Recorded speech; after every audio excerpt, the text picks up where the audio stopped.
আসসালামু আলাইকুম রহমতুল্লাহি বারাকাতুহু। সম্মানিত দর্শক, আজকে আপনাদের মাঝে আলোচনা করব পাঁচ ওয়াক্ত নামাজের সময়সূচি, তাহাজ্জুদ, সেহরির শেষ সময়, ইশরাক, চাস্তের নামাজের সময়সূচি, ইফতারের শেষ সময়, নামাজের নিষিদ্ধ অক্তসমূহ, সূর্যোদয়, সূর্যাস্তের সময়সূচি, প্রত্যেকটা জেলা বিভাগগুলোর নামাজের সময়সূচি। তো আজকে রবিবার 4ই জানুয়ারি 2026 ইংরেজি, 20 পৌষ 1432 বাংলা, 14 রজব 1447 হিজরি। ঢাকা এবং পার্শ্ববর্তী এলাকার নামাজের সময়সূচিগুলো তুলে ধরবো, তারপর অন্যান্য জেলা বিভাগগুলোর নামাজের সময়সূচি তুলে ধরবো। তো যে যেখান থেকে ভিডিওটা দেখছেন অবশ্যই আপনারা কমেন্টের মাধ্যমে জানাবেন। আজকে ঢাকা এবং পার্শ্ববর্তী এলাকার ফজরের নামাজের রক্ত শুরু হবে 5:23 ফজরের নামাজের রক্ত শেষ হবে 6:41।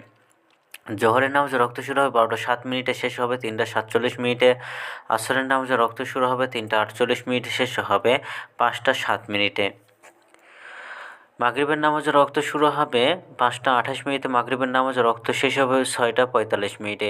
এশার নামাজের রক্ত শুরু হবে 7:15 এবং শেষ হবে 5:17 আজকে ঢাকা মধ্যে পার্শ্ববর্তী এলাকার সেহরির শেষ সময় হলো 5:17 আর ইফতারের সময় হলো সন্ধ্যা 5:28।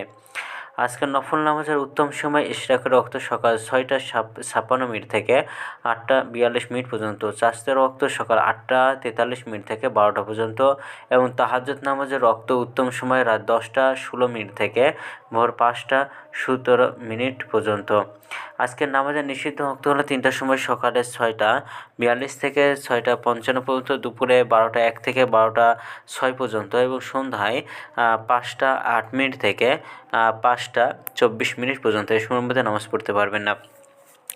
এছাড়াও ঢাকা মতো পার্শ্ববর্তী এলাকার নামাজের সময়সূচি এখন আলোচনা করব।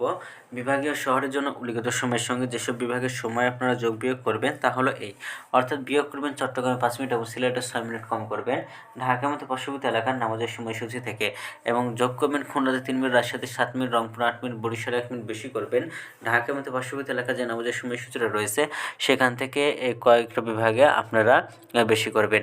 তো আজকের ভিডিওটি এমন ছিল, আর এই সূত্রকে নিয়েছি ইসলামিক ফাউন্ডেশন থেকে। ভিডিওটি ভালো লাগলে অবশ্যই চ্যানেলটি সাবস্ক্রাইব করে পাশে থাকবেন। ধন্যবাদ সকলকে। আসসালামু আলাইকুম রহমতুল্লাহি ওয়া বারাকাতুহু।